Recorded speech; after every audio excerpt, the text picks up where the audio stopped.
Le proton est immortel. Nous l'avons vu dans la dernière vidéo. 10 puissance 34 ans de vie, plus de temps que l'âge de l'univers, multiplié par 1 billion de fois. Indestructible, éternel, la brique fondamentale de la réalité. Mais il a un jumeau identique, presque la même masse, presque la même structure, 3 quarks aussi, mais avec une différence microscopique. 2 quarks down au lieu de 2 up. Et cette différence le condamne parce que le neutron libre, quand il est seul dans l'espace, meurt en 15 minutes. 15 minutes. Je ne parle pas de milliards d'années. Je ne parle pas d'ère géologique.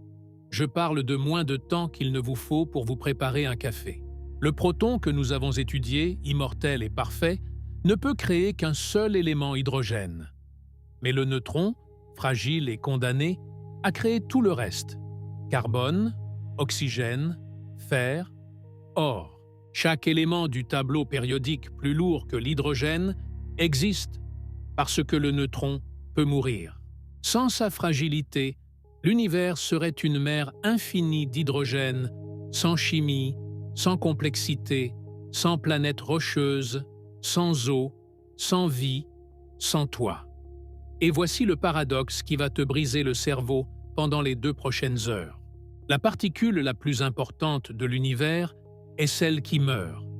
Pas l'immortelle, pas la parfaite, pas la stable, la fragile, l'instable, la mortelle. Pendant les prochaines 120 minutes, nous allons entrer dans le neutron. Nous allons comprendre pourquoi il meurt, comment il meurt, et pourquoi sa mort est la raison pour laquelle tu es vivant en ce moment même.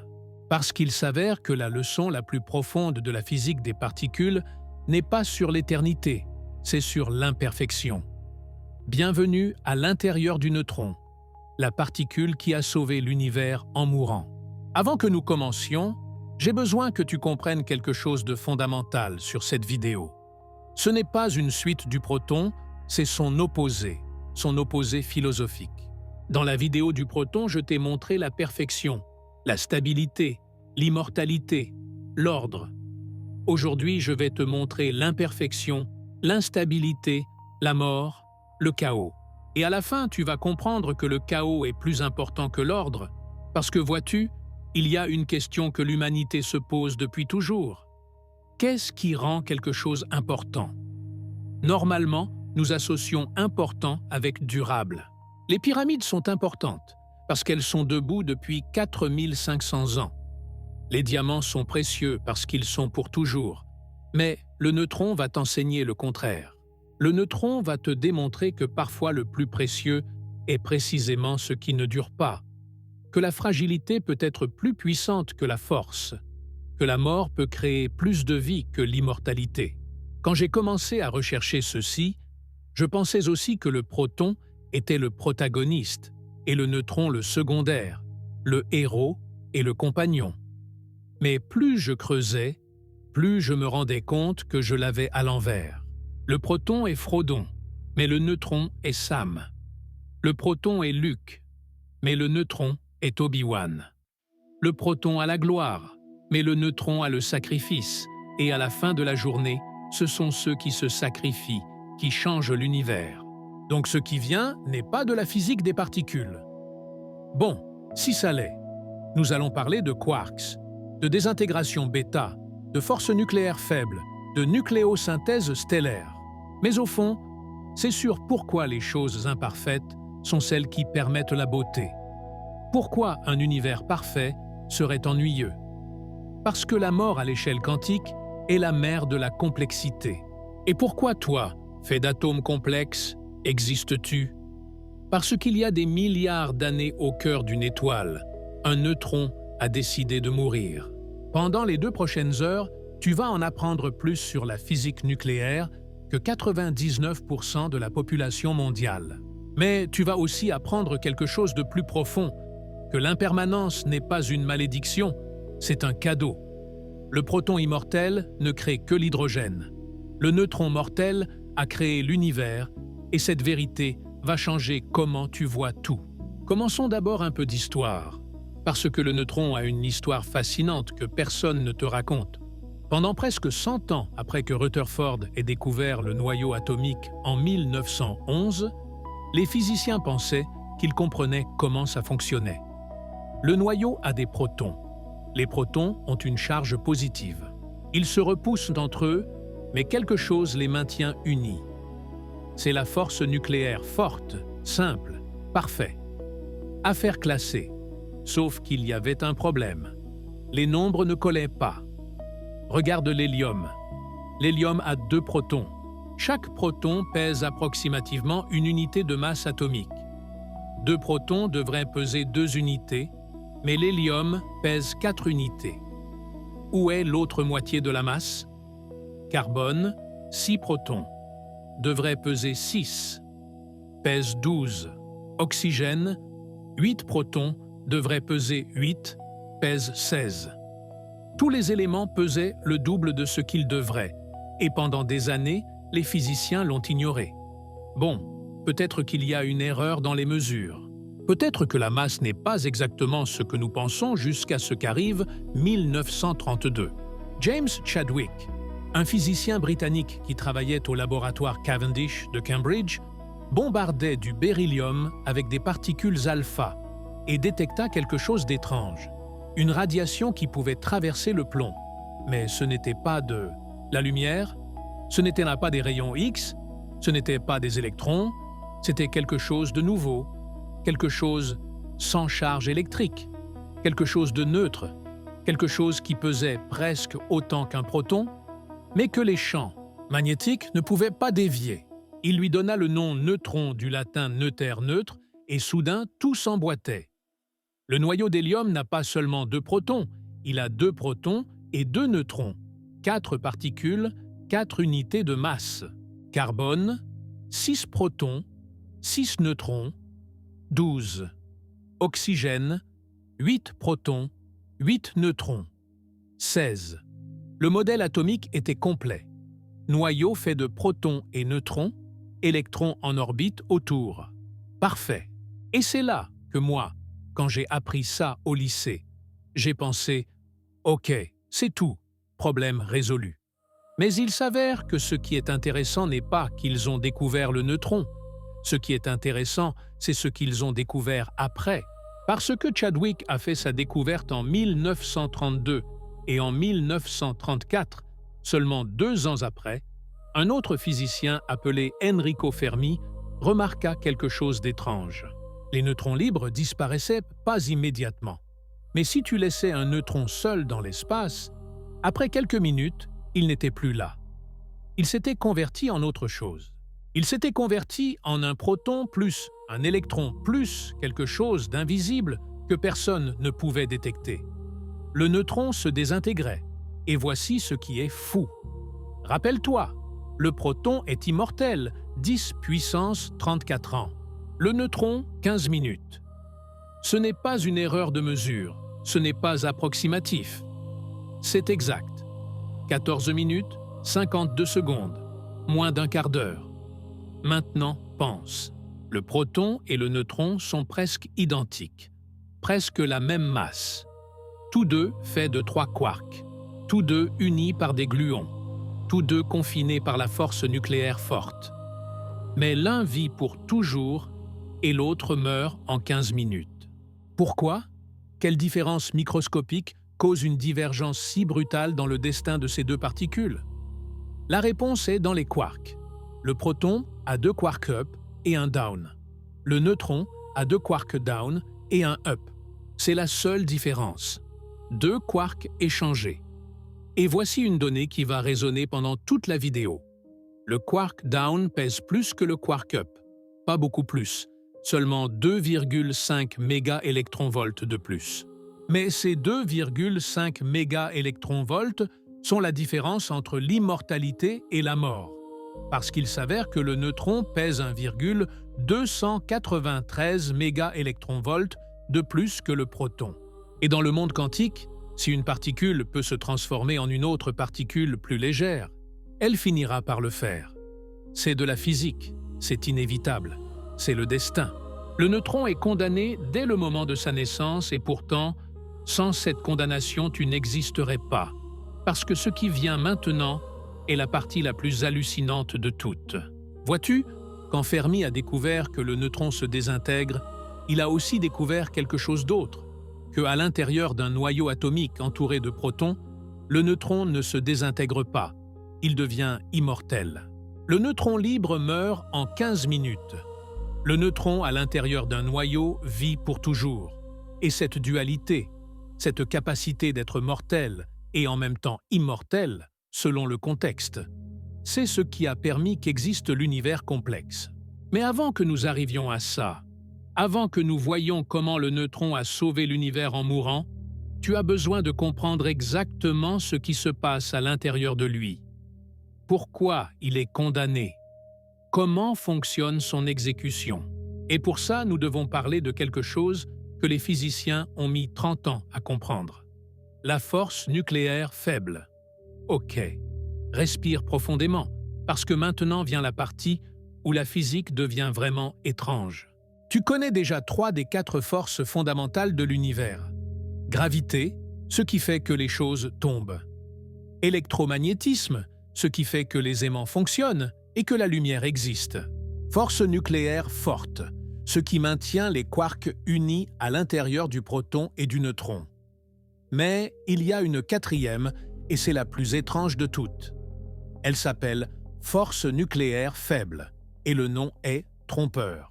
Parce que faible ne signifie pas qu'elle est peu importante, ça signifie qu'elle est moins intense que la force nucléaire forte. Mais la force nucléaire faible fait quelque chose qu'aucune autre force ne peut faire. Elle peut changer la saveur des quarks. Attends, saveur. Oui, les physiciens, avec leur infinie créativité, appellent saveur les types de quarks. Il y a 6 saveurs: up, down, strange, charm, bottom, top. Et normalement, les quarks ne peuvent pas changer de saveur. Un quark up est un quark up pour toujours. Un quark down est un quark down éternellement, sauf pour la force nucléaire faible. La force nucléaire faible peut transformer un quark down en un quark up. Et ça, c'est exactement ce qui se passe à l'intérieur du neutron. Le neutron meurt parce qu'un de ses quarks down se convertit en un quark up. Et quand ça arrive, le neutron n'est plus un neutron, il devient un proton. Ceci s'appelle désintégration bêta, et c'est l'un des processus les plus importants de l'univers. Maintenant, la question évidente est pourquoi le quark down se transforme-t-il?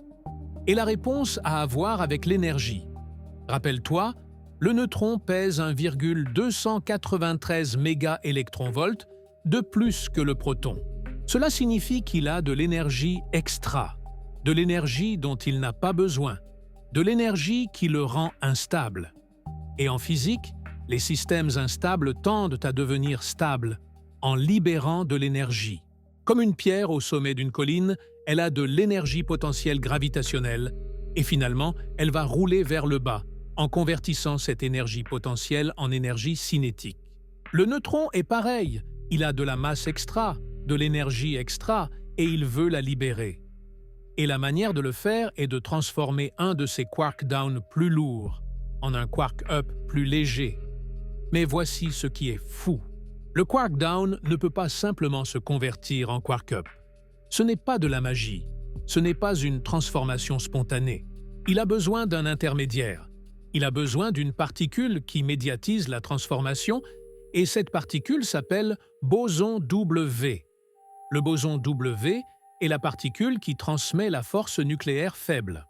C'est comme le gluon pour la force nucléaire forte ou le photon pour l'électromagnétisme. Mais le boson W a une propriété unique, il a une charge électrique.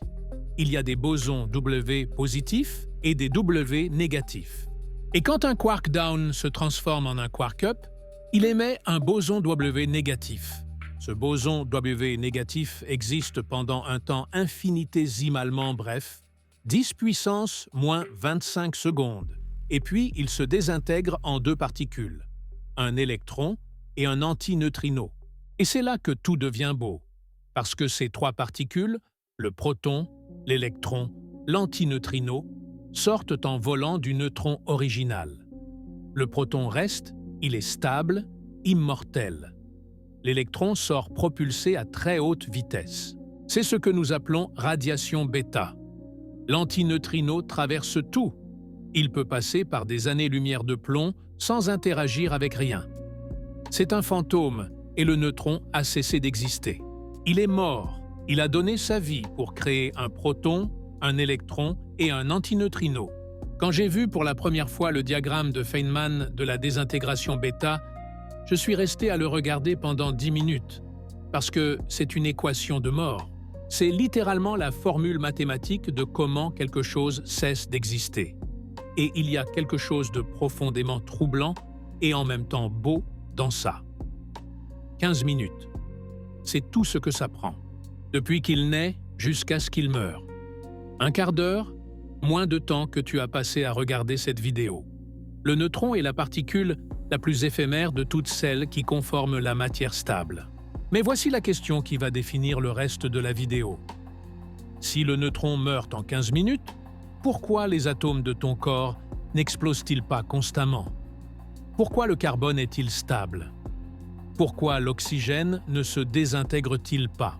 Tous ces atomes ont des neutrons et pourtant, ils existent depuis des milliards d'années. Qu'est-ce qui les protège? La réponse est aussi belle que contre-intuitive. Retournons aux neutrons libres, flottant seuls dans l'espace, sans protons près, sans autres neutrons, complètement isolés.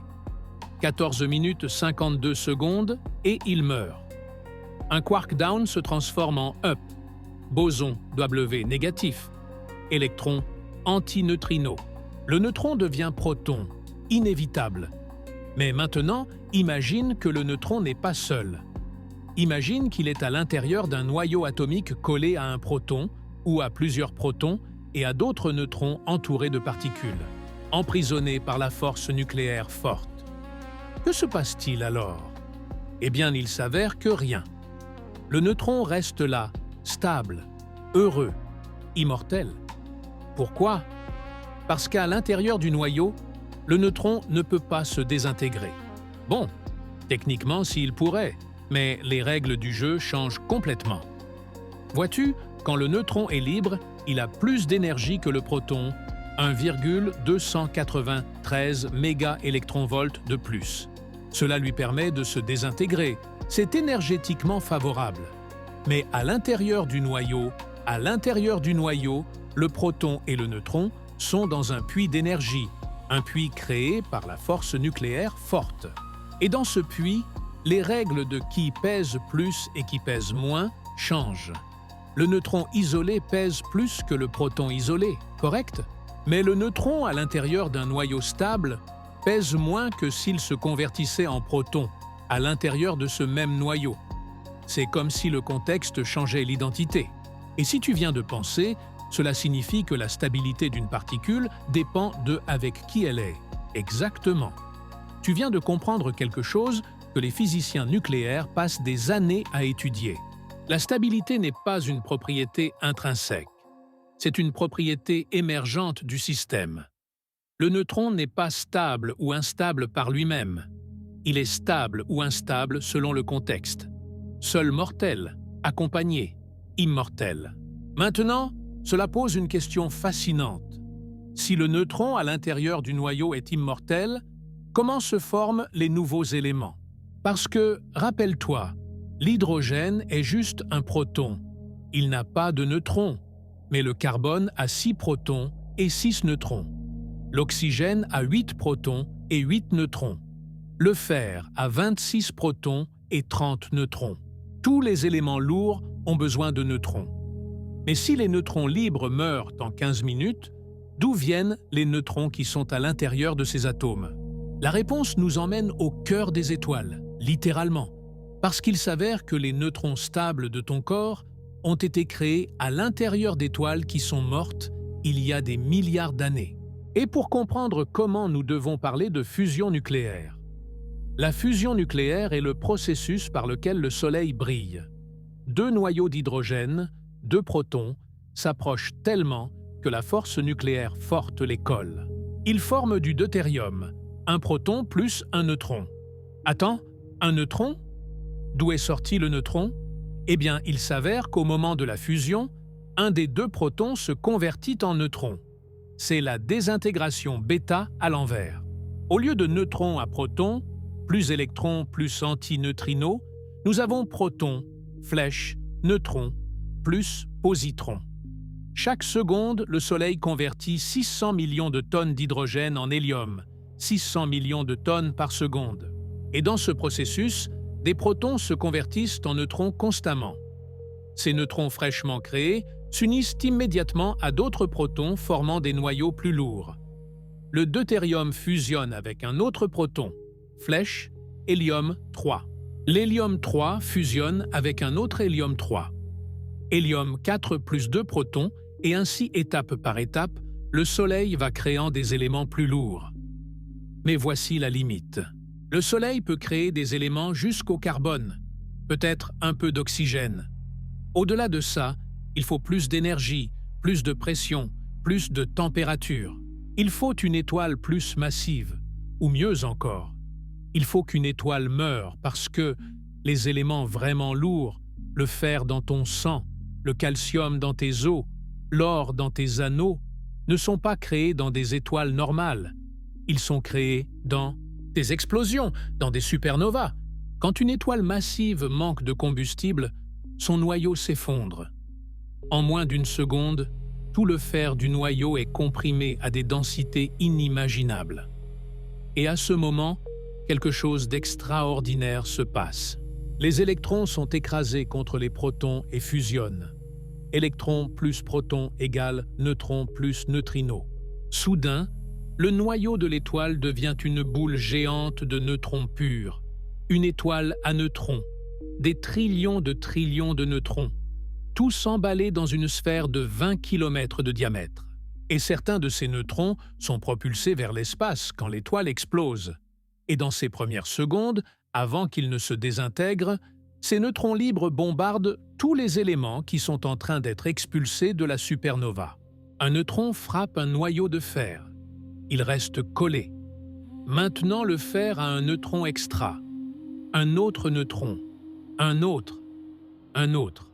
En quelques secondes, des noyaux atomiques capturent des dizaines de neutrons, et chaque neutron capturé fait le noyau plus lourd. Le fer avec des neutrons extra devient cobalt, nickel, cuivre, zinc, montant dans le tableau périodique, or, platine, uranium, tous les éléments plus lourds que le fer ont été créés ainsi dans des explosions de supernovas par des neutrons libres qui avaient 15 minutes de vie et ont décidé de les passer à bombarder. Des noyaux atomiques. Et si tu viens de te rendre compte que l'or de ton anneau que les gens associent avec éternité et permanence a été créé par des particules qui ont vécu 15 minutes. Félicitations, tu viens de capter une des ironies les plus belles de l'univers. Le permanent vient de l'éphémère. L'éternel vient du mortel. J'avais environ 20 ans quand j'ai compris cela pour la première fois. Et je me souviens avoir pensé « Rien n'est ce qu'il semble ». Tout ce qui est solide, tout ce qui est pour toujours, tout ce que nous considérons permanent vient de processus violents, chaotiques, temporels, et ça a complètement changé comment je voyais le monde. Mais voici la partie qui m'obsède le plus. Le neutron libre meurt en 15 minutes. Le neutron à l'intérieur du noyau vit pour toujours, mais il s'avère qu'il y a un point moyen, un état intermédiaire, où le neutron est dans le noyau, mais le noyau n'est pas stable. Et dans ces noyaux instables, le neutron peut se désintégrer, même s'il est accompagné, même s'il est à l'intérieur d'un atome. Et cette désintégration, cette mort contrôlée du neutron à l'intérieur de noyaux instables, c'est ce que nous appelons radioactivité. Radioactivité. Le mot sonne dangereux, mystérieux, effrayant, et il l'est. Mais c'est aussi essentiel parce qu'il s'avère que la radioactivité est simplement le neutron essayant de mourir et parfois y arrivant. Il y a des noyaux atomiques qui ont trop de neutrons, plus que ce qu'ils peuvent maintenir stable. Ces neutrons sont piégés à l'intérieur du noyau, oui, mais pas confortablement. Ils sont dans un état énergétique inconfortable. Et finalement, un de ces neutrons dit « Tu sais quoi ? je m'en vais. Il se désintègre. Neutrons à protons, plus électrons, plus antineutrinos. L'électron sort propulsé. C'est la radiation bêta. Le proton reste dans le noyau.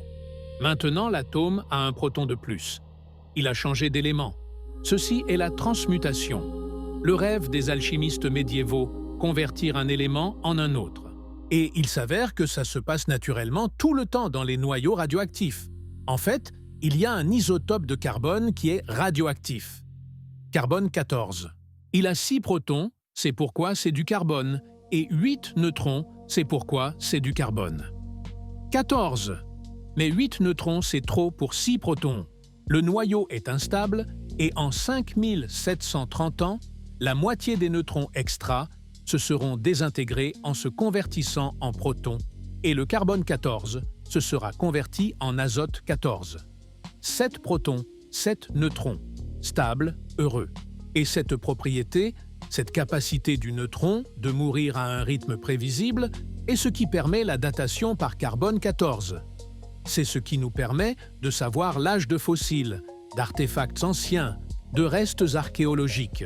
Parce qu'en mesurant combien de carbone 14 reste dans un échantillon, nous pouvons calculer combien de temps s'est écoulé depuis que l'organisme est mort. Tout grâce au neutron, tout grâce à sa mort. Mais voici ce que tu as vraiment besoin de comprendre. Le neutron est paradoxe pur. Libre, il meurt.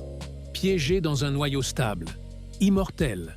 Piégé dans un noyau instable. Il meurt lentement. Son destin n'est pas dans son intérieur. Il est dans son contexte. Et ça, c'est ce qui le rend différent du proton. Le proton est proton toujours, partout, dans n'importe quel contexte. Mais le neutron est caméléon. C'est Schrödinger appliqué aux particules, vivant et mort, selon qu'il observe. Et maintenant que tu comprends sa nature duale, maintenant que tu sais qu'il peut être mortel et immortel, il est temps que nous voyions l'image complète. Il est temps que nous comprenions pourquoi le neutron, avec toute sa fragilité, est plus important que le proton avec toute sa force. Parce que ce qui vient maintenant est l'histoire de comment l'univers a presque été un échec et comment le neutron l'a sauvé. 3 minutes après le Big Bang, l'univers a 3 minutes d'âge. Ça semble peu de temps, non? Mais dans ces 3 minutes, il s'est passé énormément. L'univers s'est étendu depuis un point infinitésimal jusqu'à la taille de, personne ne sait exactement, mais énorme. La température a baissé d'infini à seulement 1 billion de degrés, et les premières particules commencent à se former. Dans la première microseconde, les quarks se sont confinés, formant des protons et neutrons. Il y avait approximativement la même quantité des deux, 50% protons, 50% neutrons. Équilibre parfait. Mais ensuite, l'univers a continué à s'étendre, a continué à refroidir, et quand la température est descendue de 10 milliards de degrés, les neutrons ont commencé à se désintégrer. Rappelle-toi, le neutron libre meurt en 15 minutes, et ces neutrons étaient libres. Il n'y avait pas de noyaux atomiques encore, seulement des protons et neutrons flottant dans une mer de radiation. Alors les neutrons ont commencé à mourir. Neutrons à protons plus électrons plus antineutrinos. Neutrons à protons plus électrons plus antineutrinos. Un après l'autre, l'univers se remplissait de protons et perdait des neutrons. À la minute 3, la proportion était approximativement 88% protons, 12% neutrons. Et c'est là qu'entre un des moments les plus importants de l'histoire cosmique. Nucléosynthèse primordiale. Les protons et neutrons ont commencé à fusionner formant les premiers noyaux atomiques. Un proton plus, un neutron donne du deutérium. Deutérium plus deutérium donne hélium 4. Et dans les 3 minutes suivantes, de la minute 3 à la minute 6 après le Big Bang, approximativement 25% de toute la masse de l'univers s'est convertie en hélium. Les autres 75% sont restés comme hydrogène, protons libres. Et depuis la minute 6 jusqu'à maintenant, 13 milliards 800 millions d'années après, cette proportion n'a presque pas changé. 75% hydrogène, 25% hélium, traces de lithium et beryllium et rien d'autre. Tous les autres éléments, carbone, oxygène, fer, or, ont été créés après à l'intérieur des étoiles. Et quand j'ai vu ce graphique pour la première fois à l'université, il m'a semblé anticlimactique. Le Big Bang, l'événement le plus épique de tous, n'a créé que 2 éléments et demi. Sérieusement. Mais ensuite, j'ai compris la beauté de ceci. L'univers a commencé simple, incroyablement simple, et toute la complexité est venue après. C'était un processus, pas un design. Mais voici la partie qui m'obsède. Et si les neutrons avaient vécu pour toujours? Et s'ils ne se désintégraient pas? Pense! Dans la première microseconde, il y avait 50% protons, 50% neutrons. Si les neutrons étaient immortels comme les protons, cette proportion se serait maintenue. Et dans la nucléosynthèse primordiale, tous les protons et neutrons se seraient fusionnés formant de l'hélium. 0 hydrogène, 100% hélium. Un univers sans l'élément le plus abondant qui existe. Sans hydrogène, pas d'eau. H2O. Sans hydrogène, les étoiles ne peuvent pas faire de fusion d'hydrogène. Elles devraient sauter direct à fusionner l'hélium, ce qui requiert des températures beaucoup plus hautes. Les étoiles seraient rares, brûleraient vite et mourraient jeunes et sans hydrogène abondant. Il n'y aurait pas de molécules organiques. Il n'y aurait pas de méthane, ammoniac, hydrocarbures. Il n'y aurait pas la chimie qui permet la vie. L'univers serait un désert d'hélium, inerte, ennuyeux, stérile, et tout parce que les neutrons ne sont pas morts. Mais attends, il y a aussi un scénario opposé. Et si les neutrons mouraient plus, rapide? Et si au lieu de 15 minutes, ils se désintégraient en 1 minute? Eh bien alors, à la minute 3, quand a commencé la nucléosynthèse primordiale, il ne resterait presque pas de neutrons, tout serait hydrogène, pas d'hélium. Et sans hélium, les étoiles ne peuvent pas évoluer correctement. L'hélium est crucial pour la fusion stellaire avancée. C'est le pont entre hydrogène et carbone. Sans lui, les étoiles ne peuvent pas créer des éléments plus lourds efficacement. Donc, tu as besoin de l'équilibre parfait. Neutrons qui meurent, mais pas trop vite. Neutrons qui vivent, mais pas pour toujours. 15 minutes s'avère être parfait. Suffisamment de temps pour que quelques neutrons survivent jusqu'à la nucléosynthèse. Mais suffisamment de morts pour qu'il reste de l'hydrogène libre, c'est comme si l'univers avait accordé un instrument trop vite, seulement hydrogène, sans hélium. Trop lent, seulement hélium, sans hydrogène. Juste 75/25. Parfait pour galaxies, étoiles, planètes, vie. Et si tu viens de penser, ça ressemble au principe anthropique. Exactement. Nous n'existons que dans un univers où les neutrons ont exactement la durée de vie moyenne correcte. Parce que dans les univers où c'est différent, il n'y a personne qui se demande pourquoi. C'est le moment où tu dois décider si c'est une coïncidence cosmique ou s'il y a quelque chose de plus profond. Je n'ai pas de réponse.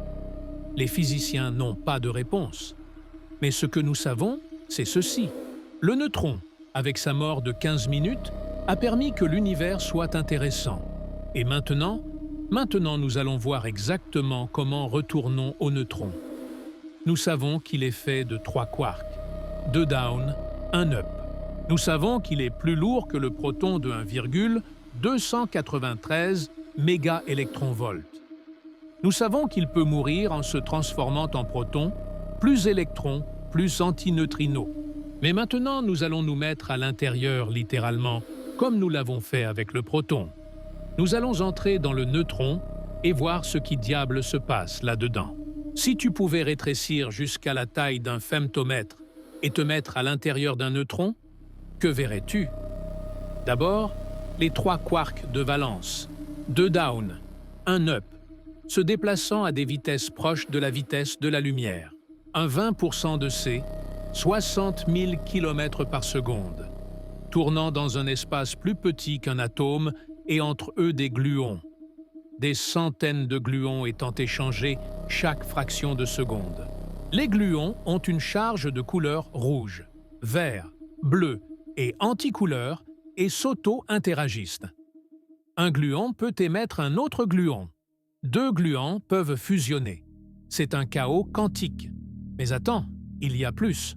Parce qu'en plus des 3 quarks de valence, il y a des paires de quarks-antiquarks, apparaissant et disparaissant du vide. Quarks virtuels. Un gluon avec suffisamment d'énergie peut créer une paire quark-antiquark pour un instant infinitésimal. Cette paire existe pendant 10 puissance moins 24 secondes et puis s'annihile de retour au vide. Mais pendant qu'elle existe, elle est aussi réelle que les 3 quarks principaux. Le neutron comme le proton est une mer bouillante de particules virtuelles. L'intérieur du neutron n'est pas différent de l'intérieur du proton dans ce sens. Les deux sont chaos quantiques contenus par la force nucléaire forte. Alors, qu'est-ce qui rend le neutron instable? Si l'intérieur est basiquement le même que le proton, pourquoi le proton vit pour toujours et le neutron meurt en 15 minutes? La réponse est dans une 4e force, la force nucléaire faible. Et c'est là que je dois t'expliquer une des idées les plus étranges de la physique moderne. Toutes les forces de la nature sont transmises par des particules. Gravité, flèche graviton, théorique jamais détectée. Électromagnétisme, flèche photon. Force nucléaire forte, flèche gluon. Force nucléaire faible, flèche boson, W et Z. Mais les bosons W et Z sont spéciaux parce qu'ils sont massifs. Un boson W pèse 80 fois plus qu'un proton. Un boson Z pèse 90 fois plus. Ce sont les particules les plus lourdes qui transmettent une force fondamentale et ça a des conséquences énormes parce que, vois-tu, en mécanique quantique, la masse de la particule qui transmet une force détermine la portée de cette force. Les photons n'ont pas de masse, alors l'électromagnétisme a une portée infinie. Les gluons non plus n'ont pas de masse, mais ils sont confinés. La force nucléaire forte a une portée très courte, femtomètre. Les bosons W et Z ont une masse énorme. La force nucléaire faible a une portée microscopique. 10 puissance moins 18 mètres, 1 million de fois plus court que le proton. La force nucléaire faible ne fonctionne que quand les particules sont ridiculement proches. Mais quand elles le sont, elle peut faire quelque chose qu'aucune autre force ne peut. Elle peut changer l'identité des quarks. Un quark down peut devenir quark up. Un quark up peut devenir quark down. Et ça, c'est ce qui se passe à l'intérieur du neutron quand il se désintègre. Voici le processus étape par étape. Un des 2 quark down à l'intérieur du neutron émet un boson W négatif. Au moment de l'émettre, le quark down devient quark up. Maintenant, le neutron a 2 quarks up et un quark down. C'est un proton. Le neutron a cessé d'exister, il s'est converti en proton. Mais attends, et le boson W négatif? Ce boson W existe pendant seulement 10 puissance moins 25 secondes, et puis se désintègre en un électron et un antineutrino électronique. L'électron sort propulsé à haute vitesse. C'est ce que nous détectons comme radiation bêta. L'antineutrino traverse tout, n'interagit avec rien, peut passer par des années-lumière de matière sans être arrêté. Et ainsi, le neutron est mort. Il a donné sa vie pour créer un proton, un électron et un fantôme invisible. La première fois que j'ai compris que le boson W pèse 80 fois plus qu'un proton, mais existe pendant une fraction de seconde si brève qu'il viole la conservation de l'énergie. Mon cerveau a court-circuité parce que oui, il viole la conservation de l'énergie temporairement. Le principe d'incertitude de Heisenberg le permet. Tu peux emprunter de l'énergie au vide pour un temps infinitésimal. C'est comme retirer de l'argent de la banque sans que personne ne s'en rende compte, tant que tu le rends avant qu'il ne ferme. La nature fait ça tout le temps. Maintenant, voici la question à 1 million de dollars. Pourquoi le quark down se transforme-t-il en up? Qu'est-ce qui le motive? La réponse, l'énergie. Rappelle-toi, le neutron a plus de masse que le proton. 1,293 mégaélectronvolts de plus. Cela signifie qu'il est dans un état énergétique plus haut. Et en physique, les systèmes tendent toujours à aller vers des états d'énergie plus basses. Une pierre sur une colline roule vers le bas. L'eau chaude se refroidit. Un neutron devient proton. C'est de la thermodynamique. C'est inévitable, mais et voici ce qui est crucial, le processus n'est pas instantané, parce que pour que le quark down se transforme en up, il doit émettre un boson W et créer un boson W requiert une énergie énorme. 80 fois la masse du proton. D'où vient cette énergie? Du vide quantique temporairement grâce au principe d'incertitude de Heisenberg. Mais ce prêt d'énergie ne peut durer qu'un temps limité. Plus tu empruntes d'énergie, moins de temps tu peux l'avoir. Et les bosons W sont très chers énergétiquement. Donc le temps qu'il peut exister est très bref. Et voici le détail mathématique beau. La probabilité que le vide quantique prête suffisamment d'énergie pour créer un boson W et que ça se passe au bon endroit et au bon moment. Droit est extrêmement basse, pas zéro, mais basse. Et cette basse probabilité se traduit en une durée de vie moyenne longue. 14 minutes 52 secondes. Si la force nucléaire faible était plus forte, les bosons W seraient plus légers et le neutron se désintégrerait plus vite. Si elle était plus faible, les bosons W seraient plus lourds et le neutron se désintégrerait plus lentement. 15 minutes est le résultat direct de l'intensité de la force nucléaire faible et cette intensité est déterminée par une constante fondamentale appelée constante de couplage faible. C'est un nombre sans unité, juste un nombre pur. Et ce nombre, personne ne sait pourquoi il a la valeur qu'il a. C'est un des paramètres libres du modèle standard de physique des particules. Nous le mesurons expérimentalement. Ça fonctionne parfaitement, mais nous ne savons pas pourquoi c'est cette valeur et pas une autre. Et si tu viens de penser, alors toute la chimie, toute la vie, toute la complexité de l'univers dépend d'un nombre arbitraire que personne ne comprend. Bienvenue au club. Les physiciens ont ce même sentiment depuis 50 ans. C'est humiliant et étonnant en même temps, mais continuons. Nous avons compris comment meurt le neutron. Maintenant, nous devons comprendre pourquoi, à l'intérieur du noyau, il ne meurt pas. Et c'est là que la physique devient vraiment belle. Parce qu'il s'avère que tout a à voir avec le principe d'exclusion de Pauli. Tu te souviens du principe d'exclusion? C'est une des règles fondamentales de la mécanique quantique. Il dit que deux fermions, particules avec spin 1,5, ne peuvent pas occuper le même état quantique simultanément. Les électrons obéissent à ce principe. C'est pourquoi les atomes ont des couches électroniques. Les protons et neutrons y obéissent aussi. Et voici la clé. À l'intérieur d'un noyau atomique, les protons et neutrons sont dans des états quantiques, spécifiques. Comme les électrons dans un atome sont dans des couches d'énergie. Les niveaux les plus bas sont remplis en premier. Maintenant, imagine un noyau stable. Disons carbone 12, 6 protons, 6 neutrons. Les 6 protons remplissent les niveaux d'énergie les plus bas disponibles pour les protons. Les 6 neutrons remplissent les niveaux les plus bas disponibles pour les neutrons. Tout équilibré, tout stable. Maintenant demande, que se passerait-il si un neutron se désintégrait?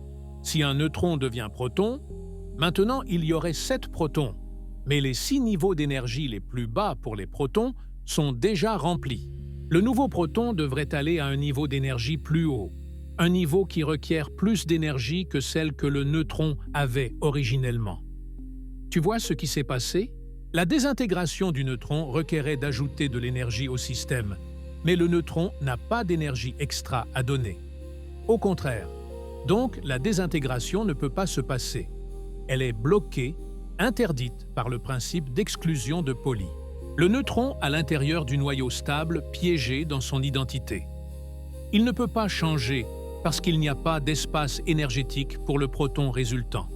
Il est immortel par design structurel. C'est ce qui me fascine le plus dans la physique nucléaire. Ce n'est pas de la magie. Ce n'est pas parce que oui, c'est la conséquence directe de principes fondamentaux se combinant de manière non évidente. Le neutron ne meurt pas à l'intérieur du noyau, non pas parce qu'il y a une force protectrice spéciale, mais parce que la géométrie de l'espace quantique disponible ne permet pas la transformation. C'est de l'architecture, c'est beau. Maintenant, tous les noyaux ne sont pas stables. Il y a des noyaux avec trop de neutrons, des noyaux où les neutrons sont dans des niveaux d'énergie hauts. Et dans ces noyaux, oui, il y a de l'espace pour qu'un neutron se désintègre. Parce que si un neutron dans un niveau haut devient proton, ce proton peut aller à un niveau bas qui est vide. Le système perd de l'énergie avec la transformation et cela signifie que la désintégration est énergétiquement favorable. Le neutron se désintègre, le noyau émet un électron, radiation bêta, et l'élément change. Carbone 14 à azote 14, tritium à hélium 3. Tous les isotopes radioactifs bêta fonctionnent ainsi. Ce n'est pas que les neutrons veulent mourir, c'est que les mathématiques quantiques du noyau permettent la transformation. Et voici l'image complète. Il y a une vallée de stabilité dans la table des noyaux. Noyaux avec la proportion correcte de protons à neutrons. Ils sont stables. Noyaux avec trop de neutrons. Ils sont radioactifs bêta moins neutrons à protons. Noyaux avec trop de protons sont radioactifs bêta plus protons à neutrons. Et tous tendent vers la vallée de stabilité, se transformant lentement, parfois en secondes, parfois en milliards d'années, mais toujours se déplaçant vers l'équilibre. Et voici une donnée qui va tout connecter. Les atomes de ton corps sont dans la vallée de stabilité. Carbone 12, 6 protons, 6 neutrons. Stable, immortel, oxygène, 16, 8 protons, 8 neutrons. Stable, immortel. Fer 56, 26 protons, 30 neutrons. Stable, immortel. Les neutrons à l'intérieur de ces atomes ne vont jamais se désintégrer. Ils sont protégés par le principe d'exclusion de Pauli. Mais ces neutrons immortels à l'intérieur de tes atomes, ont été créés à l'intérieur d'étoiles par des protons qui ont fusionné ou par des neutrons libres qui ont bombardé des noyaux dans des supernovas. Et ces neutrons libres avaient 15 minutes de vie, mais ils se sont arrangés. Dans ces 15 minutes pour trouver un noyau, pour s'unir à lui, pour devenir immortels, comme Cendrillon au bal. Ils avaient jusqu'à minuit, et juste avant que ne sonne la cloche, ils ont trouvé leur prince, ils ont trouvé un noyau stable, et ont vécu heureux pour toujours. Et maintenant que tu comprends la physique du neutron, maintenant que tu sais comment il meurt, comment il vit, comment il se sauve, il est temps que nous voyions l'image cosmique complète. Il est temps que nous connections tout cela avec le Big Bang, avec les étoiles, avec les supernovas, avec toi, parce que ce qui vient maintenant est le moment où tout fait clic. Le moment où tu comprends que ton existence dépend littéralement de ce que les neutrons meurent en 15 minutes. Ni plus ni moins. Exactement 15 minutes. Retournons au début de l'univers. 3 minutes après le Big Bang. La température est 1 billion de degrés. Il y a des protons, il y a des neutrons dans une proportion de 88 à 12 et ils commencent à fusionner. Proton plus neutron donne deutérium. Deutérium plus proton donne hélium 3. Hélium 3 plus neutron donne hélium 4. En 3 minutes, 25% de la masse de l'univers devient hélium, le reste comme hydrogène. Et depuis cette proportion n'a presque pas changé. 75% hydrogène, 25% hélium dans tout l'univers observable, c'est la signature du Big Bang. La preuve que tout a commencé chaud, dense et s'est étendu. Mais voici ce que tu as besoin de comprendre. Cette proportion 75 sur 25 n'existe que parce que les neutrons meurent en 15 minutes. Si les neutrons vivaient pour toujours, s'ils étaient aussi immortels que les protons, la proportion à la minute 3 aurait été 50 sur 50, et tous les protons et neutrons se seraient fusionnés. 0 hydrogène libre, 100% hélium. Un univers sans l'élément le plus abondant qui existe. Sans hydrogène, pas d'eau. Sans hydrogène, les étoiles ne peuvent pas commencer la fusion nucléaire facilement. Sans hydrogène, il n'y a pas de molécules organiques simples. L'univers aurait été un désert froid d'hélium, inerte, stérile, mort à la naissance. Tout parce que les neutrons ne sont pas morts. Respire parce que c'est la chose la plus importante que tu vas entendre dans toute la vidéo. L'univers complexe, l'univers intéressant, l'univers avec galaxies et étoiles, et planètes, et océans, et vie, n'existe que parce que le neutron est mortel. La fragilité du neutron est la raison pour laquelle il y a de la complexité.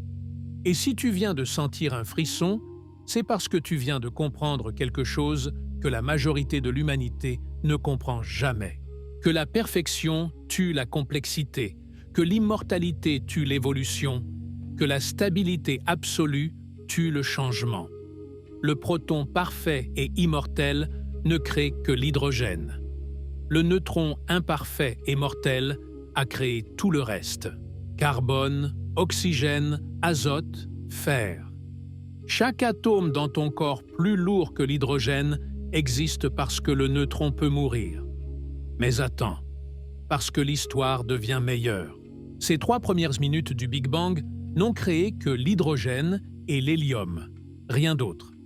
Pas de carbone, pas d'oxygène, pas de fer. Pour créer ces éléments, il fallait des étoiles. Et c'est là que le neutron entre de nouveau dans l'histoire. 100 millions d'années après le Big Bang, les premières étoiles s'allument, fusionnent l'hydrogène en hélium, l'hélium en carbone et oxygène. Étape par étape, elles montent dans le tableau périodique. Et à chaque étape, des protons se convertissent en neutrons, ou des neutrons se convertissent en protons. La force nucléaire faible, travaillant constamment, permettant que les noyaux se transforment, permettant que les éléments évoluent. Et quand ces premières étoiles massives ont manqué de combustible, elles ont explosé supernova. Et dans ces premières secondes de l'explosion, des trillions de neutrons libres ont été expulsés dans l'espace, chacun avec 15 minutes de vie. Et dans ces 15 minutes, ils ont bombardé tous les éléments qui étaient en train d'être lancés de l'étoile. Fer capturant des neutrons, flèche cobalt. Cobalt capturant des neutrons. Flèche nickel montant, montant, montant jusqu'à créer or, platine, uranium, tous les éléments plus lourds que le fer, créés par des neutrons avec 15 minutes de vie.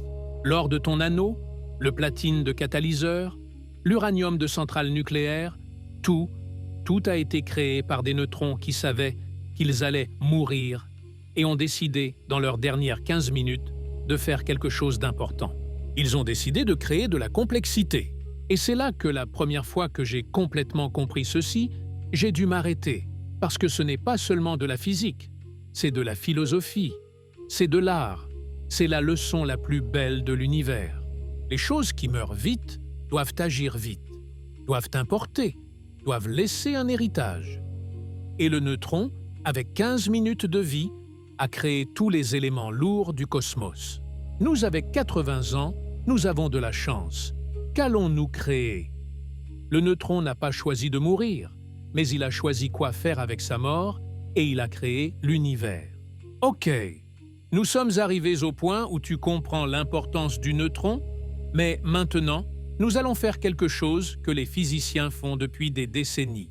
Nous allons nous demander ce que nous ne comprenons pas, parce qu'il s'avère que le neutron, malgré être si étudié, garde encore des mystères. Premier mystère, la durée de vie moyenne exacte. Nous avons dit que le neutron libre meurt en 14 minutes, 52 secondes.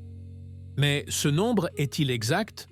Parce qu'il s'avère qu'il y a 2 manières de mesurer la durée de vie moyenne du neutron et elles donnent des résultats différents. Méthode 1, la méthode du faisceau. Tu crées un faisceau de neutrons, tu les laisses voler par un tube et tu comptes combien il en reste à la fin. Résultat, 14 minutes 39 secondes.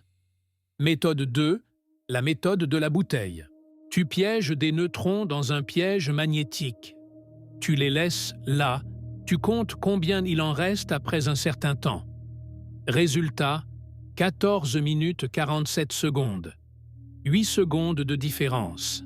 8 secondes ne semblent pas beaucoup, Mais en physique de précision, 8 secondes, c'est un abîme.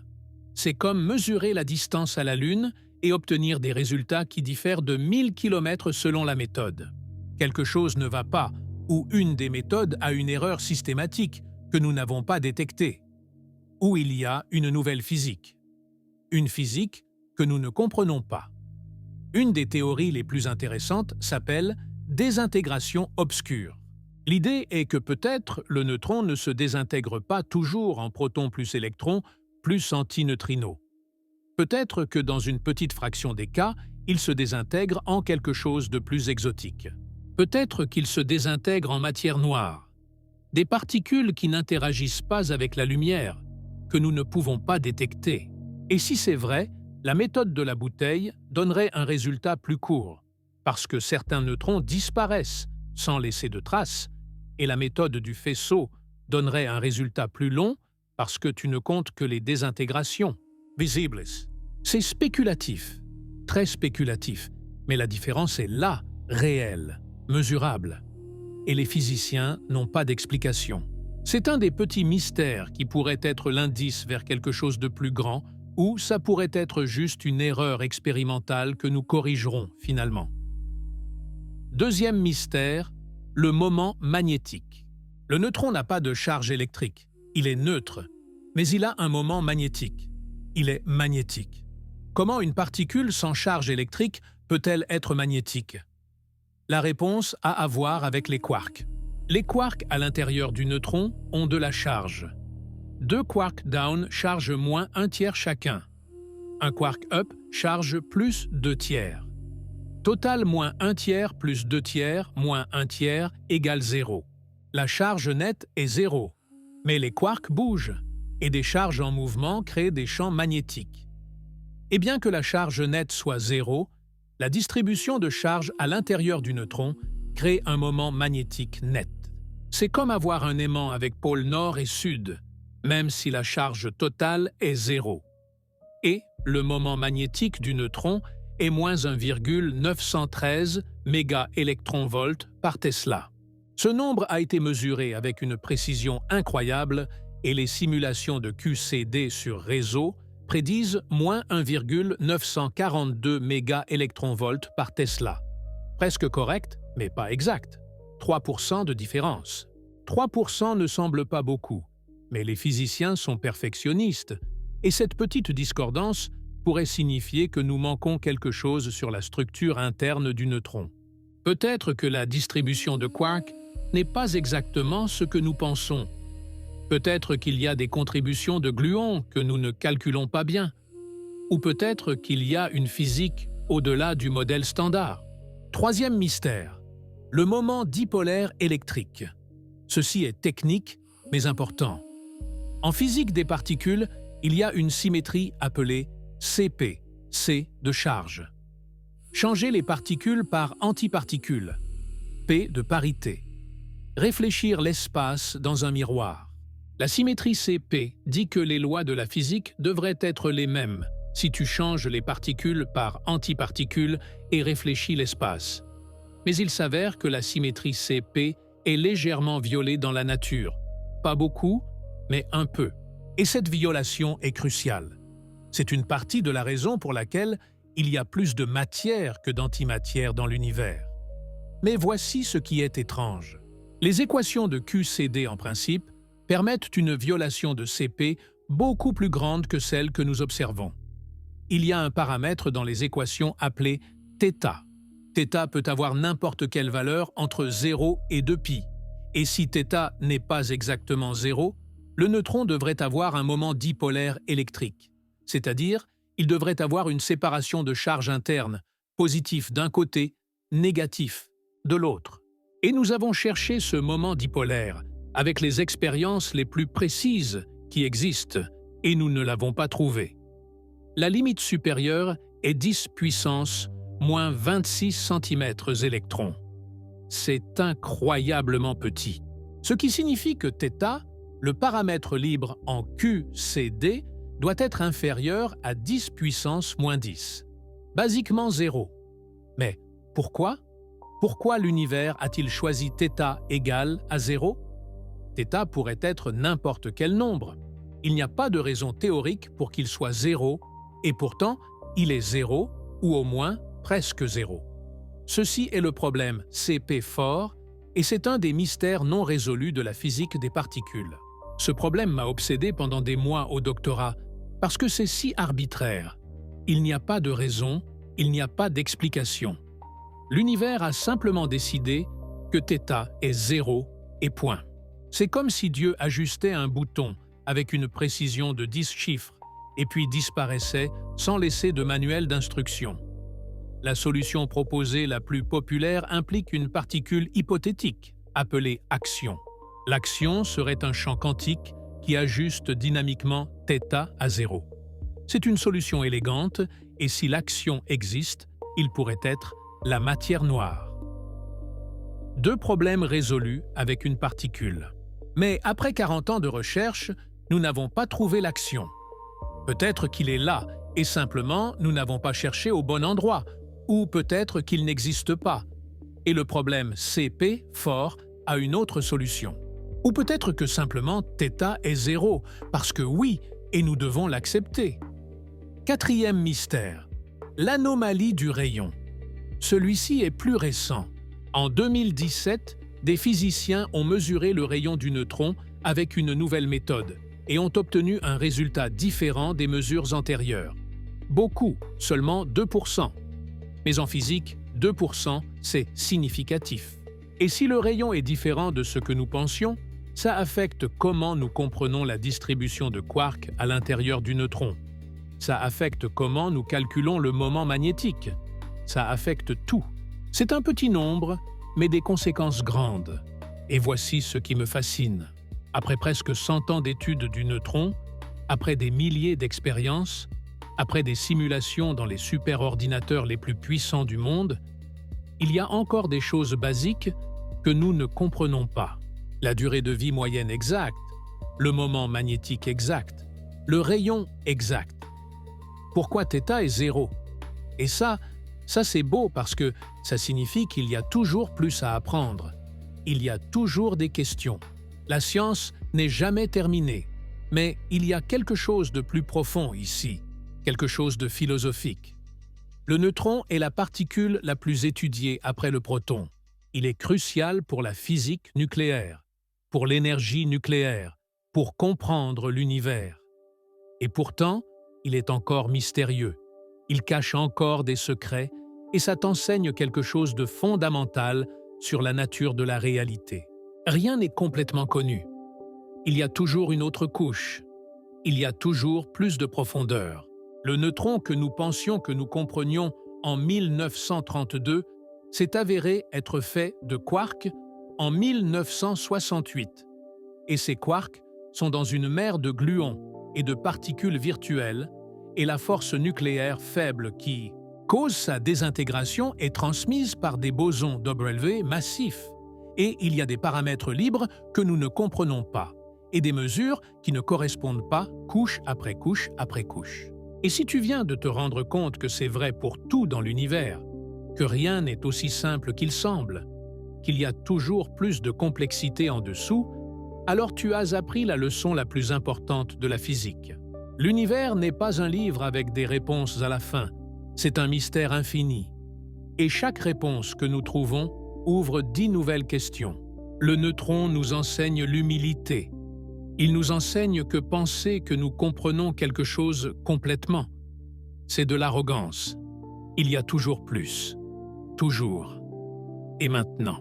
Maintenant que nous avons vu les mystères, il est temps de revenir à l'histoire cosmique. Parce qu'il y a une question finale que nous devons répondre. Une question qui connecte tout. Que se passerait-il si le neutron était différent? Imagine un univers parallèle, identique au nôtre en presque tout. Même âge, même galaxie, mêmes étoiles. Mais avec une différence microscopique dans cet univers. Le neutron vit pour toujours. Il est aussi immortel que le proton. Que se passe-t-il 3 minutes après le Big Bang? Nucléosynthèse primordiale. Protons et neutrons en proportion 50 à 50. Ils fusionnent et il ne reste pas d'hydrogène libre. 0. Tout est hélium. Cet univers est condamné. Sans hydrogène, les premières étoiles mettent 1 milliard d'années à se former. Quand finalement elles le font, elles brûlent l'hélium directement. Processus beaucoup moins efficace. Les étoiles sont rares, brûlent vite, meurent jeunes et sans hydrogène abondant. Il n'y a pas d'eau, il n'y a pas de molécules organiques simples, il n'y a pas la chimie qui permet la vie. Cet univers est un désert froid, obscur, inerte. Maintenant, imagine l'opposé, un univers où le neutron meurt en 1 minute, pas en 15, en 1. Que se passe-t-il? 3 minutes après le Big Bang, il ne reste déjà plus de neutrons. Tous se sont désintégrés. La nucléosynthèse primordiale ne peut pas se passer.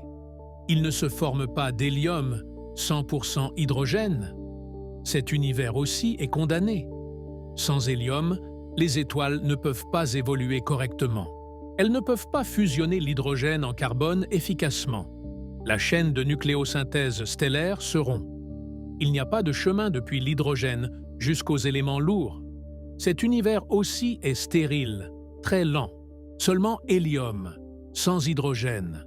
Très rapide, seulement hydrogène, sans hélium. Juste 75/25. Parfait et juste. S'avère être 15 minutes, pas 14, pas 16, 15. Et si tu viens de sentir un vertige existentiel, c'est parce que tu viens de te rendre compte de quelque chose. Nous vivons dans l'univers où le neutron a exactement la durée de vie moyenne correcte. Pas par hasard, mais parce que dans les univers où c'est différent, il n'y a personne qui se demande pourquoi. Ceci est le principe anthropique. Nous n'existons que dans des univers qui permettent l'existence.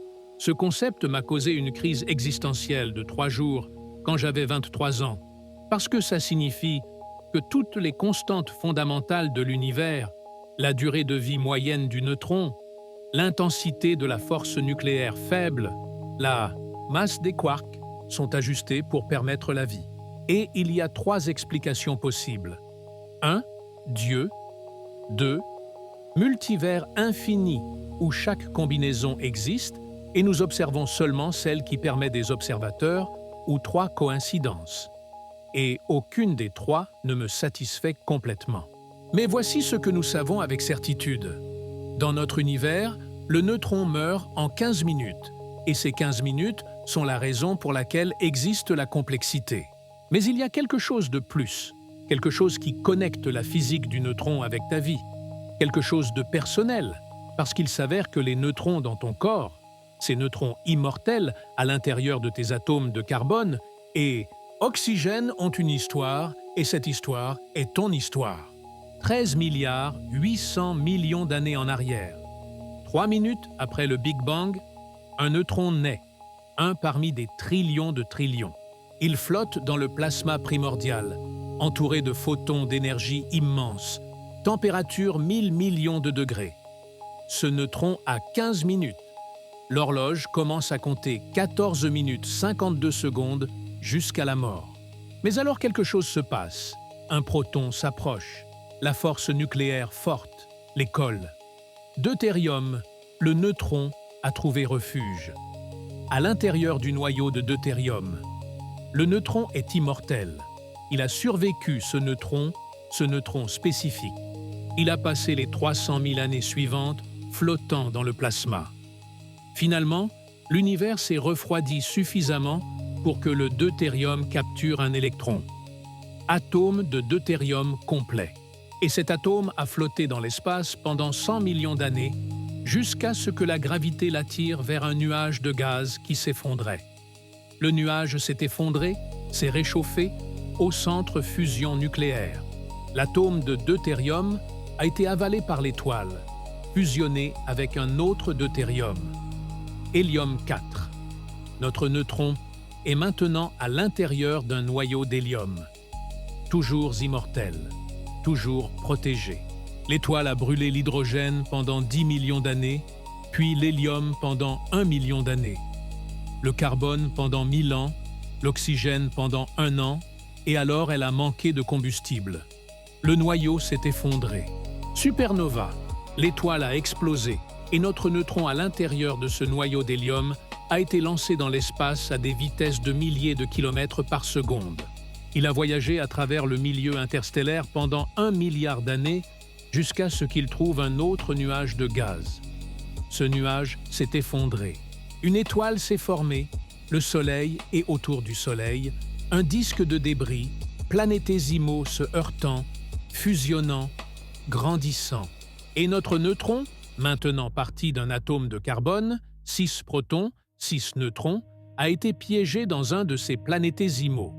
Ce planétésimal a grandi, est devenu une protoplanète, est devenu la Terre. 4 milliards 500 millions d'années en arrière, la Terre était un enfer. Des océans de magma, bombardement constant d'astéroïdes, mais lentement elle s'est refroidie. La vapeur d'eau s'est condensée. Elle est tombée comme pluie, a rempli les bassins. Océans. Et dans ces océans, chimie, notre atome de carbone, maintenant dans une molécule de dioxyde de carbone dissous dans l'eau, a été capturé par une réaction chimique. Il est devenu partie d'une molécule organique, une molécule qui pouvait se copier elle-même. Cette molécule s'est répliquée, a évolué, est devenue plus complexe. Cellules, organismes multicellulaires, poissons, amphibiens, reptiles, mammifères. Et notre atome de carbone, avec son neutron, est passé d'organisme en organisme, mangé, excrété, mangé de nouveau, recyclé par la biosphère pendant 3 milliards 800 millions d'années, jusqu'à ce qu'il y a quelques années, tu aies mangé quelque chose. Peut-être une pomme, peut-être de la viande, peut-être du pain. Et cet atome de carbone est entré dans ton corps, a été digéré, est entré dans ton flux sanguin et s'est incorporé à une cellule, peut-être un neurone, peut-être une cellule musculaire, peut-être une cellule de peau. Et ce neutron qui est né 3 minutes après le Big Bang, qui a survécu en devenant deutérium, qui a été fusionné à l'intérieur d'une étoile, qui a été expulsé dans une supernova, qui a voyagé dans l'espace pendant 1 milliard d'années, qui s'est incorporé à la Terre, qui a passé par 3 milliards 800 millions d'années d'évolution. Ce neutron est en toi maintenant même, dans ton corps, dans un de tes atomes de carbone, toujours immortel, toujours protégé par le principe d'exclusion de Pauli. Il a voyagé pendant 13 milliards 800 millions d'années, et maintenant, il t'aide à penser, à exister, à être toi. La première fois que j'ai vraiment compris ceci, j'ai pleuré. Et ce n'est pas une exagération, parce que chaque atome de ton corps a une histoire aussi ancienne. Tu n'es pas nouveau, tu es recyclé. Tu es le résultat de 13 milliards 800 millions d'années de chimie cosmique. Les neutrons dans tes atomes sont plus vieux que n'importe quelle montagne, que n'importe quel océan, que n'importe quel continent. Ils sont témoins de toute l'histoire de l'univers et ils sont en toi maintenant. Mais voici la partie la plus belle. Ce neutron ne sera pas en toi pour toujours. Un jour, tu vas mourir. Ton corps va se décomposer. Cet atome de carbone va être libéré et il va continuer. Il va être absorbé par des plantes, par des bactéries, par d'autres animaux. Il va suivre le cycle. Le neutron va passer à d'autres formes de vie, d'autres configurations, d'autres êtres. Et dans 10 milliards d'années, quand le Soleil s'étendra et consumera la Terre, cet atome de carbone sera évaporé. Le neutron sera libéré dans l'espace et peut-être qu'à un moment, ce noyau de carbone sera désintégré par radiation cosmique et le neutron restera libre seul et en 15 minutes, il mourra. Il se convertira en proton, électron, antineutrino. Après 13 milliards 800 millions d'années d'immortalité, il mourra en 15 minutes. Et c'est la leçon finale du neutron. Peu importe combien de temps tu vis, peu importe combien tu dures, finalement tout se termine. Mais voici ce qui importe, ce que tu fais pendant que tu es ici. Le neutron libre a 15 minutes, et dans ces 15 minutes, Il peut bombarder un noyau et créer un nouvel élément. Il peut contribuer à la complexité de l'univers, ou il peut simplement se désintégrer dans le vide sans toucher rien. Toi, tu as 80 ans. Si tu as de la chance, qu'est-ce que tu vas faire avec eux? Vas-tu créer de la complexité? Vas-tu laisser un héritage?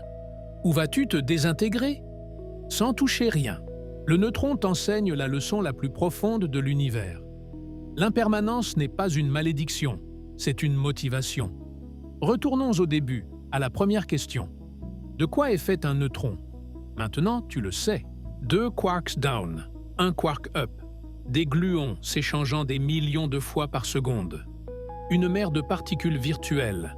Énergie. 99% énergie, seulement 1% matière réelle. Mais ce n'était pas la vraie question, non? La vraie question était « Pourquoi le neutron meurt-il » Et maintenant tu sais ça aussi parce qu'il a 1,293 mégaélectronvolts de plus de masse que le proton. Parce que la force nucléaire faible permet qu'un quark down se transforme en up. Parce que le boson d'Oave médiatise cette transformation parce que les mathématiques quantiques disent que les systèmes instables tendent à devenir stables. 15 minutes. Inévitable, mais voici la vérité la plus profonde. Le neutron n'est pas fait de quarks et gluons. Le neutron est un motif d'énergie, une configuration de champ quantique qui s'avère être métastable. Et quand ce motif se déstabilise, il se réorganise en un autre motif, proton. Et la même chose est vraie pour toi. Tu n'es pas fait d'atomes. Tu es un motif, une configuration d'atomes qui s'avère être consciente. Et quand cette configuration se déstabilise, elle se réorganise. Les atomes continuent, mais le motif qui était toi se termine. Ça, c'est la mort, pas la destruction de la matière, mais la réorganisation du motif. Mais voici la chose belle. Pendant que le motif existe, il peut faire des choses, il peut créer, il peut aimer, il peut penser, il peut importer.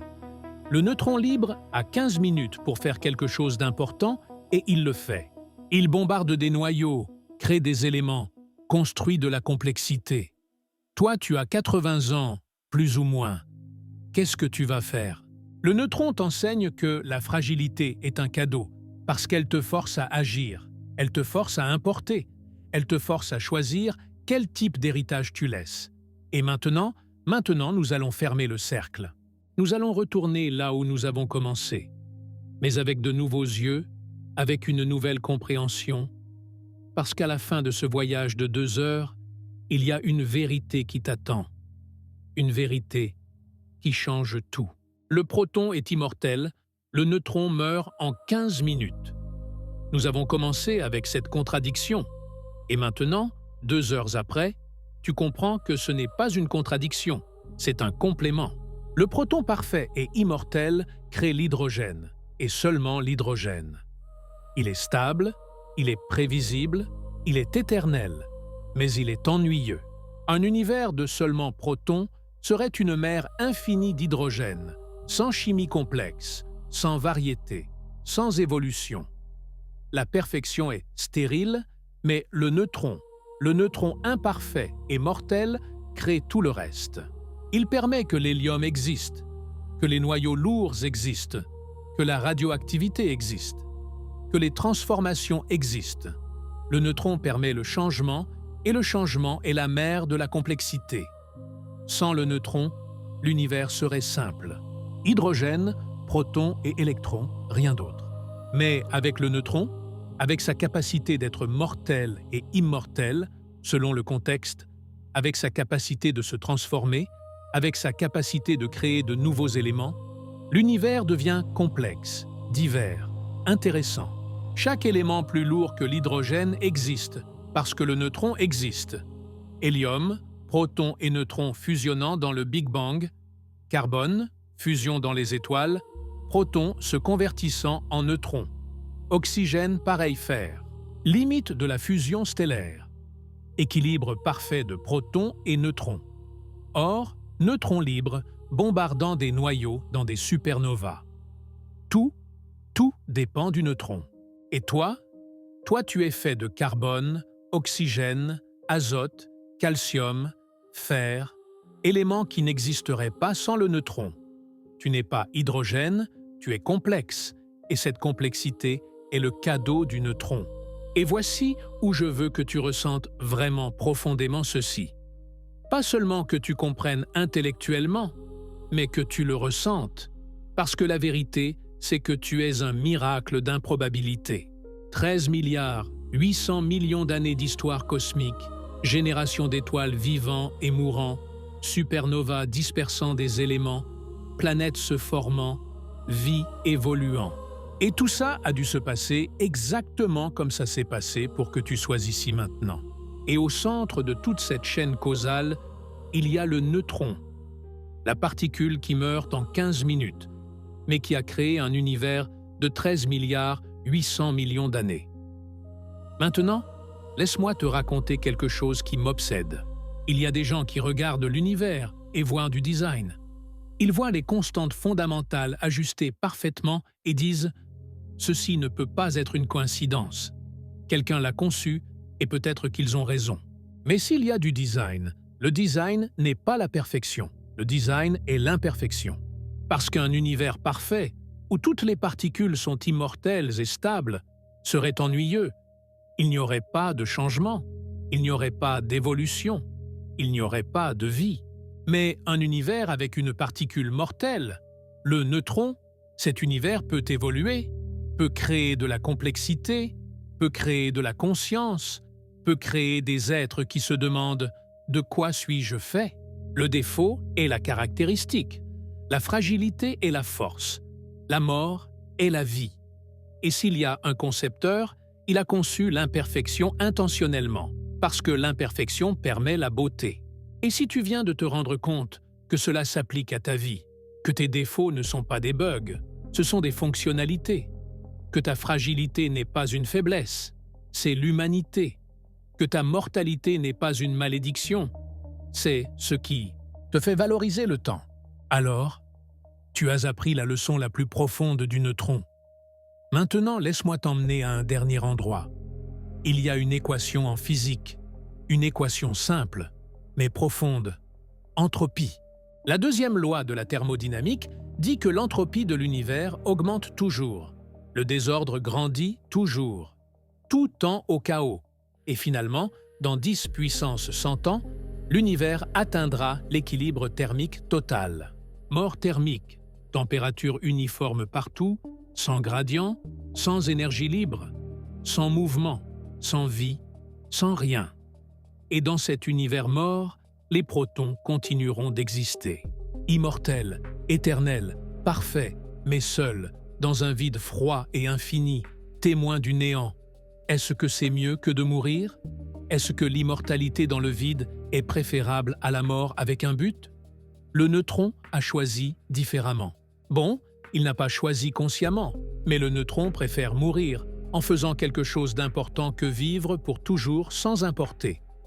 Et peut-être, juste peut-être, c'est la leçon la plus profonde de l'univers.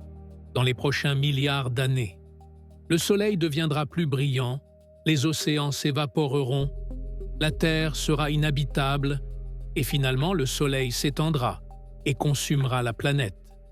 Tout ce que tu connais disparaîtra, mais les atomes continueront.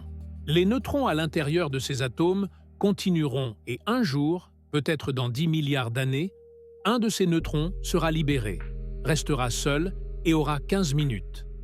15 minutes pour importer. 15 minutes pour bombarder un noyau et créer quelque chose de nouveau, ou 15 minutes pour se désintégrer dans le vide. Que choisira-t-il? Bon, il ne choisit pas. La physique le décide. Mais toi, tu choisis. Tu as 80 ans, plus ou moins. Qu'est-ce que tu vas faire avec eux? Vas-tu créer de la complexité? Vas-tu laisser l'univers un peu plus intéressant que comment tu l'as trouvé? Ou vas-tu vivre comme si tu étais immortel et, par conséquent, ne jamais agir? Parce que voici la vérité dure. Le proton immortel n'a jamais d'urgence. Il peut attendre pour toujours et donc n'agit jamais. Mais le neutron avec 15 minutes de vie ne peut pas attendre. Il doit agir maintenant. Il doit importer maintenant et paradoxalement, celui qui meurt est celui qui crée. Celui qui vit pour toujours est celui qui reste immobile. Tu es mortel, et ça c'est la meilleure chose qui aurait pu t'arriver. Parce que ça te donne de l'urgence, ça te donne un but, ça te donne une raison d'agir maintenant. Pas demain, pas l'année prochaine, maintenant. Le neutron meurt en 15 minutes, et dans ces 15 minutes, il a créé l'univers. Toi, tu as plus de temps. Qu'est-ce que tu vas créer? Regarde ta main encore aller. Lève-la comme au début de la vidéo. Que vois-tu maintenant? Tu ne vois déjà plus seulement peau et os. Tu vois des atomes, carbone, oxygène, azote, et à l'intérieur de ces atomes des neutrons. Neutrons qui sont nés il y a 13 milliards 800 millions d'années, qui ont survécu le Big Bang, qui ont été fusionnés à l'intérieur d'étoiles, qui ont été lancés dans l'espace dans des supernovas, qui ont voyagé pendant des milliards d'années, qui se sont incorporés à la Terre, qui ont passé par 3 milliards 800 millions d'années d'évolution et qui maintenant sont en toi te formant, te permettant d'exister, te permettant de penser, te permettant de te demander de quoi suis-je fait, et la réponse est « tu es fait de neutrons immortels ». Mais ces neutrons ne sont immortels que parce qu'ils sont accompagnés, parce qu'ils sont à l'intérieur de noyaux stables, parce qu'ils sont protégés par le principe d'exclusion de Pauli. Seuls, ils mourraient en 15 minutes. Et ça t'enseigne quelque chose de profond. L'immortalité ne vient pas de la force individuelle, elle vient des connexions. Le neutron seul meurt. Le neutron accompagné vit pour toujours. Et peut-être, juste peut-être, la même chose est vraie pour toi. Seuls nous sommes fragiles, mortels, éphémères. Mais connectés, nous pouvons durer. Nous pouvons créer un héritage. Nous pouvons importer. Le proton et le neutron ne sont pas ennemis. Ils sont partenaires. Un parfait, un imparfait, un immortel, un mortel, un qui crée l'hydrogène, un qui crée tout le reste. Et ensemble, ils créent l'univers que nous connaissons, l'univers complexe, l'univers intéressant, l'univers où la vie est possible. Tu as passé 2 heures à étudier une particule qui meurt en 15 minutes. Et maintenant, tu comprends la physique nucléaire mieux que 99% de l'humanité. Tu comprends pourquoi les éléments existent? Tu comprends pourquoi l'univers est complexe? Tu comprends que la mort à l'échelle quantique est la mère de la vie? Et tu comprends que ton existence dépend littéralement de la fragilité du neutron. Quand j'ai commencé à écrire ce script, je pensais que ça allait être une vidéo sur la physique des particules, sur les quarks et gluons et désintégration bêta, et c'est le cas. Mais c'est aussi une vidéo sur toi, sur ta vie, sur ta mortalité. Parce que la physique dans son niveau le plus profond, est toujours personnelle, c'est toujours sur nous. Le neutron t'enseigne comment vivre. Vis avec urgence, vis avec un but, parce que tu n'as pas pour toujours. Personne n'a pour toujours, sauf peut-être le proton. Et le proton est ennuyeux, le neutron est éphémère. Mais c'est le neutron qui a créé le monde. Tu es éphémère. Qu'est-ce que tu vas créer? Merci d'être resté 2 heures. Merci de faire ce voyage depuis le Big Bang jusqu'à ta main. Merci d'apprendre, de demander, de t'émerveiller. L'univers est étrange, il est beau, il est complexe, et maintenant, tu le comprends un peu mieux.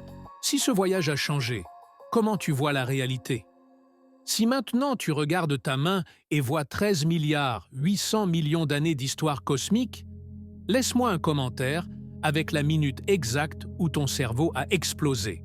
Pour moi, c'était la minute 72, quand j'ai compris que sans la mort du neutron, il n'y aurait pas de vie. Et pour toi, partage cette vidéo avec quelqu'un qui a besoin de se rappeler que la fragilité est un cadeau, que l'imperfection permet la beauté, que la mort donne du sens à la vie. Et abonne-toi, parce que le prochain voyage sera aussi profond. À bientôt dans la prochaine vidéo où nous allons explorer une autre particule, une autre question fondamentale. un autre secret de l'univers. Jusqu'alors, rappelle-toi, tu es poussière d'étoiles, mais pas n'importe quelle poussière. Poussière qui pense, qui ressent, qui se demande, poussière qui comprend qu'elle vient de neutrons qui sont morts pour que tu existes. Et ça, c'est la chose la plus belle de l'univers.